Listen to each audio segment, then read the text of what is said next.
Hi, this is Sara Levin, the Artful Inker. I'm an independent Stampin' Up! Demonstrator in the United States. Welcome to my YouTube channel. Today I'm sharing this sweet strawberry card that I made for this week's design team card for the Spot Creative Challenge. Let's get started.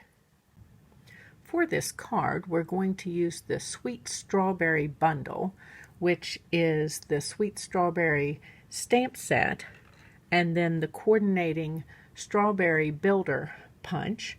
These can be found in the Stampin' Up! January to June mini catalog or in my store, and there's a link for that in the description below.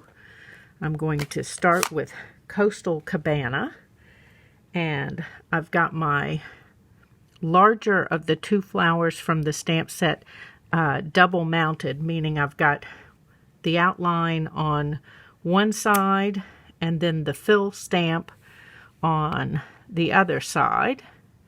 And then let's see if I can do this reasonably well when I can't see. The camera is kind of in my way. That's pretty close. Okay, we'll live with that. So let's pop this out of the way, and then I'm just going to flip this over to clean my stamp off real quickly.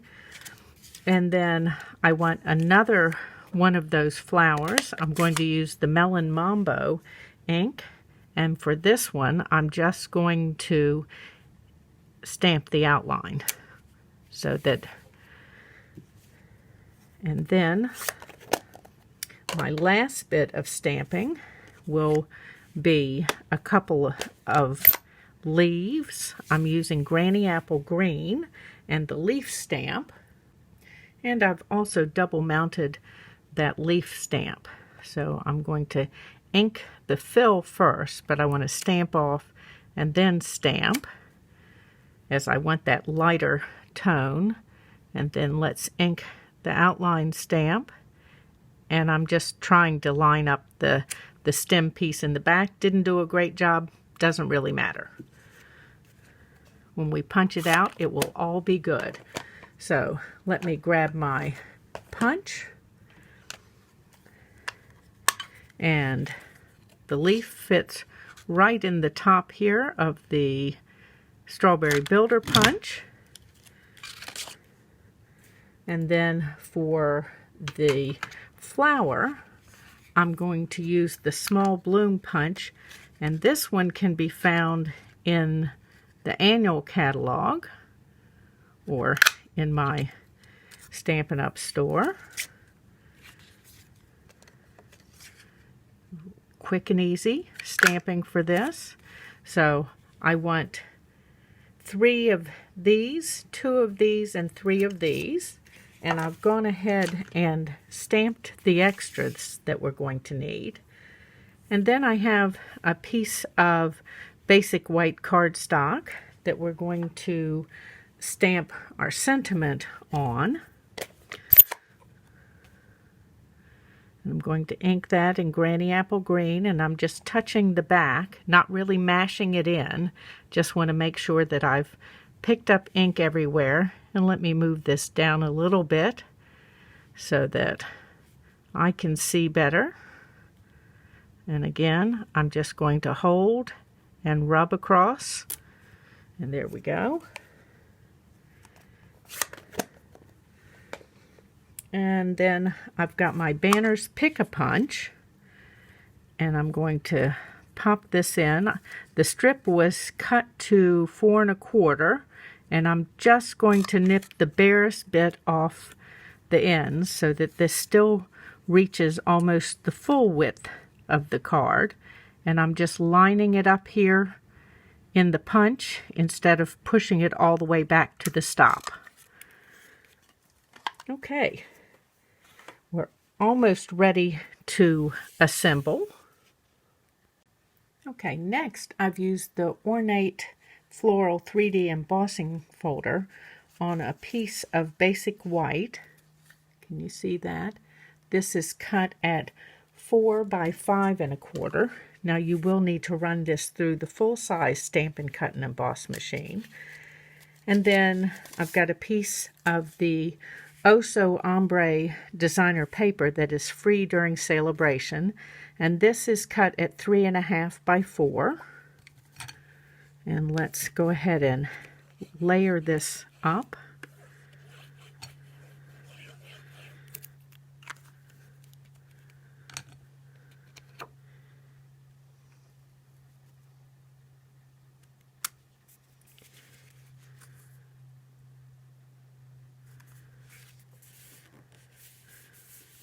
And by putting this on a piece of cardstock instead of cutting separate pieces, it gives some support to this designer paper if you were going to use this layer separately.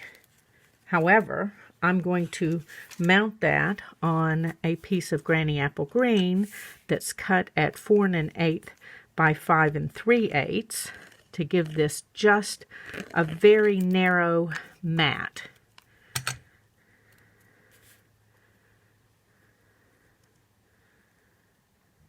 We just want to make sure that we're even all the way around. Okay.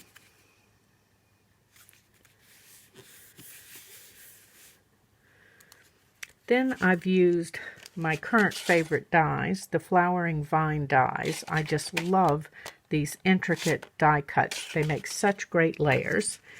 And I've used the circular one to cut the rainbow glimmer paper.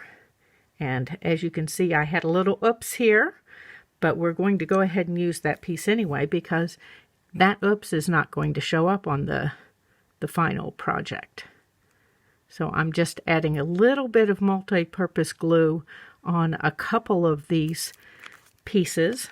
I'm not worried about having it all stuck down hard, and I am going below center with it. So there's a smaller portion here at the top. Kind of matches what's happening with the designer paper. And then let's bring in my extra flowers and leaves here. And my dimensionals. Grab those over here. And I just want to arrange these first, and then I'll come back in and add my dimensionals to them.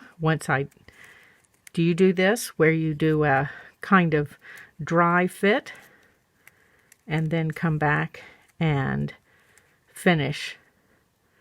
Okay. And I do have one too many because I stamped extras to show. So we're going to pop those out of the way. Let's start with some adhesive here. And I'm going to put some of these all the way down and some of these part of the way down. Part of the way down meaning they're going to be on dimensionals.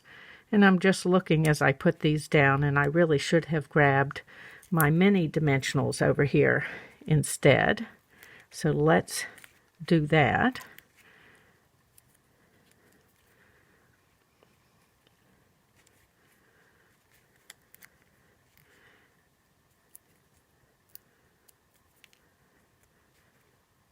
And I'm just going to tuck this one in a little bit. I want that little pop of pink, but it's awfully bright, so I don't want too much pop of pink. And then I'm going to lay my banner on here just to make sure that these are spaced well so that we'll still see them. And then let's get our flowers. And I got ahead of myself here, gluing our flowers. These are leaves. I know y'all knew that.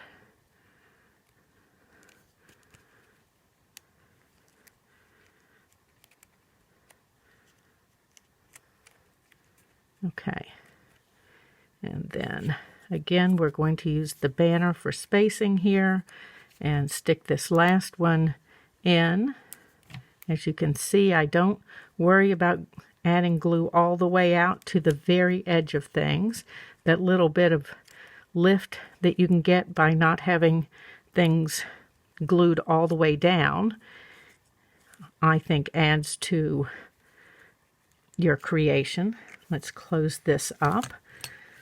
And then I'm going to add a little hump in the center here and turn these out. And here's where I want my full-size dimensionals under this hump. And I'm going to do a double stack of those.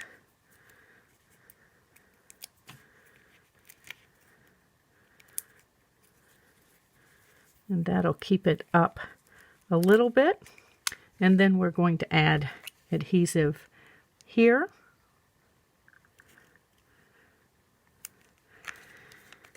And then put a mini dimensional right out here on the end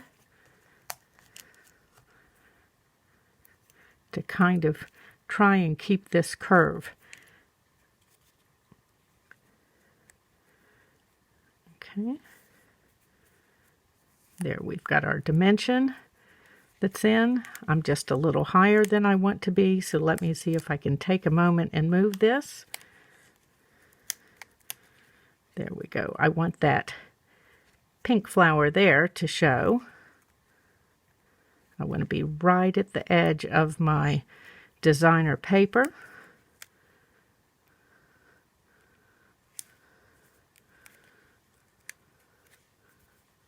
Okay. And then let's add some embellishments and we will be done. So we're going to use gilded gems, but oh, I'm about to forget to add a card base to this. So I've got a 4 1/4 by 11 piece of thick basic white, and it's scored at 5 1/2.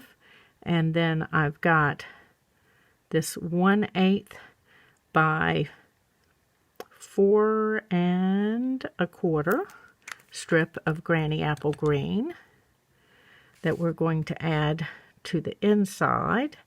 And let's just line up on the grid paper.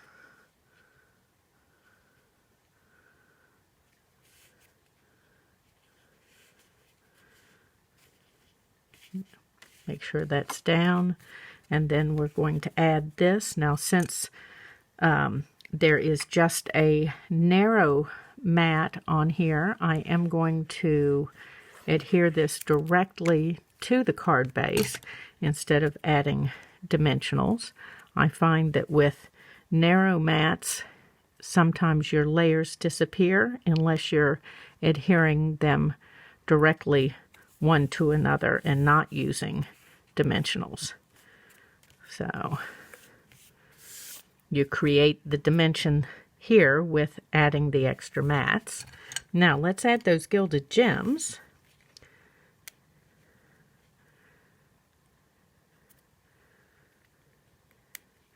And with this large dotted design down here, we can use the medium and large gilded gems.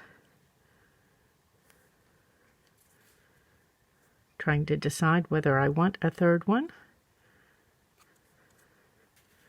I think that's going to be it. So that's my sweet strawberry card. Thanks for stopping in today. Give this video a thumbs up and share it with your card making friends. If you're in the US, please do some of your shopping for Stampin' Up! Products in my Stampin' Up! Store. There's a link in the description below. And subscribe to this YouTube channel and click the bell if you'd like to be notified the next time I upload a video. Thanks for stopping in. Have a great day. Bye.